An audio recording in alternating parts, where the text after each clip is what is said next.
to engage in regime change. But when Mullah Umar refused to cough him up, we then went in and we engaged in regime change.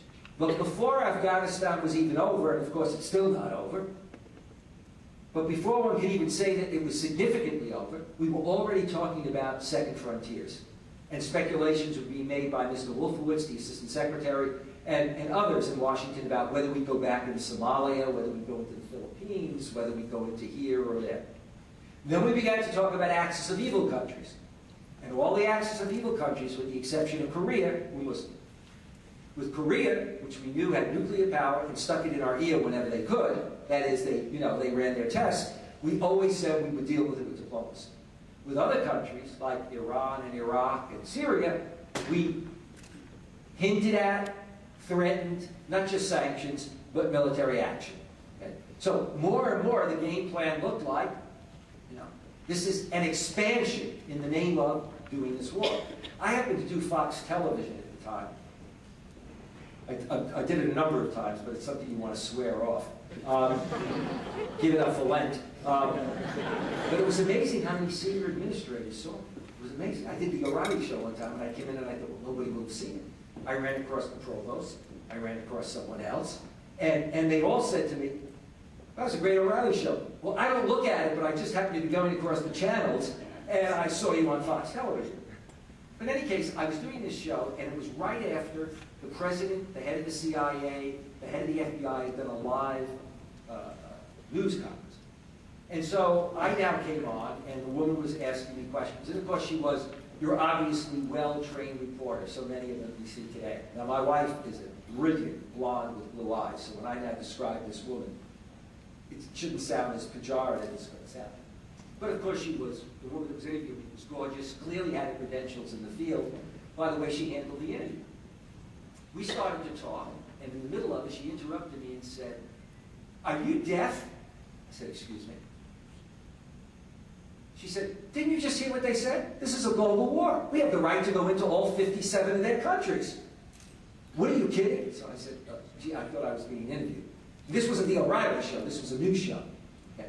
But the context was that in fact, for many in America, one was beginning to see this as a global war, but for many overseas, whether in Europe or other places, the notion was, well, wait a minute, there may be global terrorist attacks, that is, terrorist attacks that occur globally, but do we want to see it as a global war in the sense that this then becomes the theater for war, A, and B, as many of the British military pointed out, how do you measure when does that war ever end? How do you measure that success? What are the boundaries for that? And if you say it's a global war, then do you wind up talking about a new set of standards, as occurred when we went into Iraq, where suddenly we said, when we had the leaders of most of the mainstream religions, not the militant Christian right, and here I distinguish between mainstream Christian right and militant Christian right, but the leaders of most major religious traditions, including the presidents, that is the then President George Bush, basically said that this went against just war theory. But others countered and said, this is a new world. Just war is not apropos. This is a new world. Preemptive strikes. This is a new world. Guantanamo. This is a new world. Waterboarding. This is a new world. Maybe we need to legitimate torture, etc. Now, we can get into a debate about those policies. All I'm saying is if you're outside the country, and particularly if you're in the regions that are vulnerable, what are you thinking of? So, then we wind up with the run-up to the invasion of Iraq, in which we say it's weapons of mass destruction. When we discover that there aren't any, we quickly trot out democratization. And Richard Haass, then Senior State Department, now the President of Council on Foreign Affairs, very well-known professional, and in fact had been National Security Council before that. Richard Haass gave a speech on behalf of the administration saying that America had practiced, and we had to acknowledge and admit it, every president, Democrat, Republican, including George W. Bush in his first term, had practiced democratic exceptionalism in the Muslim world, i.e. we had not promoted democracy, whereas we promoted it in Eastern Europe, etc. But this was a lead-up to saying that now we're going to change that policy. That's the good news, right? And the even better news is we're going to demonstrate it by invading Iraq. Not because they were weapons of mass destruction, although Dick Cheney kept saying they were there, and I'm sure he probably is still saying they're there, but because we're going to promote democracy. That sounds like a good thing, except that again, one begins to say, and then will there be another country where that will occur? I mean, for example, Pakistan's a major problem for us. You know, should we be talking about at a certain point, saying, we're going to go in? Now, many of you are too young to remember that in the 1970s, when you had the so-called Arab embargo led by Saudi Arabia, there were major editorials, the Boston Globe and other places, where people said, if they don't give us the oil, we go in. We have a right to that. Just as I'm sure people in other parts of the world should say, if they don't give us Coca-Cola, we invade.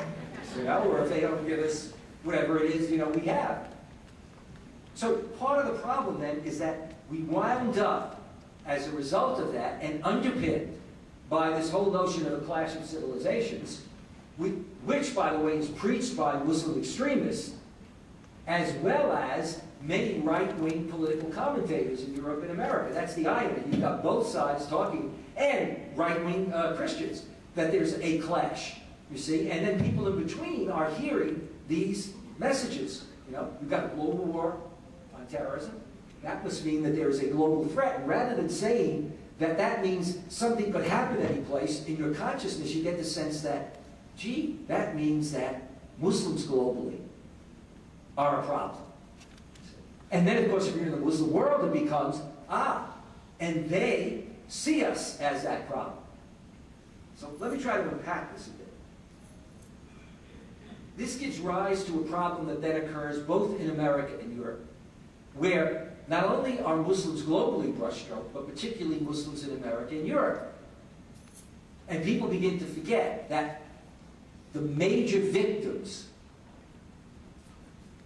of Muslim extremism and terrorism are Muslims, not non-Muslims. Statistically, you know, the major victims are Muslims. But in America and Europe, it becomes suspicion of the home communities. Not suspicion that there may be problems in the home communities, but it brushstrokes the whole community. That's the equivalent of when I was growing up, and the mafia was in play, thinking that all Italians were mafia. And when on TV, as I say to my Arab and Muslim friends, it's terrible. Your civil rights are being eroded. You know, on TV, you're the villain. But the only good news for me is that you're the dark, swarthy ones instead of my people, who in TV were always the people who committed the crimes, who slapped women around, etc. Now, the other thing I have to say, and I say this with all seriousness, both here, and I say this all over the world, the mafia is not related to Italians. It is, I'm serious, it's an Irish creation. And it's great because in some Muslim countries, people actually take notes on this, because you know, I'm kind of admired in some circles and they think this is a new wisdom. Then I have to point out after I let them take it down that it's not true about the Irish. That doesn't mean I will own up to anything else. Except to tell you that when I just finished a 6-volume Encyclopedia of the Islamic World. And when anybody refused to contribute, I would write to them and repeat and say it would be an honor for you to contribute. But if you have any doubts, I'm going to make you an offer you can't refuse. And I would say, open the attachment. You remember the movie with the horse in bed? I'm serious, not one person refused after they received that email. So having my background helps. But the result in America and Europe then was suddenly this concern about, I was on a plane after 9/11, and this perfectly intelligent woman from the Midwest leaned over to me and said, so how many embedded cells do you think there are? I said, excuse me? She said, how many embedded cells throughout the United States? Now, in the question and answer period, we can talk about the FBI bringing in 80,000 people and finding no credible sense of Al-Qaeda cells. We can talk about 5,000 to 6,000 people arrested after 9/11, and virtually none of them, a very, very small number, being found guilty of anything. Most of it being minor stuff like credit card, passport problems. None of them found directly of terrorist attacks. That doesn't mean that there haven't been Muslims in America and Europe who have been found guilty or engaged in this stuff, but just to get a fix on the proportions.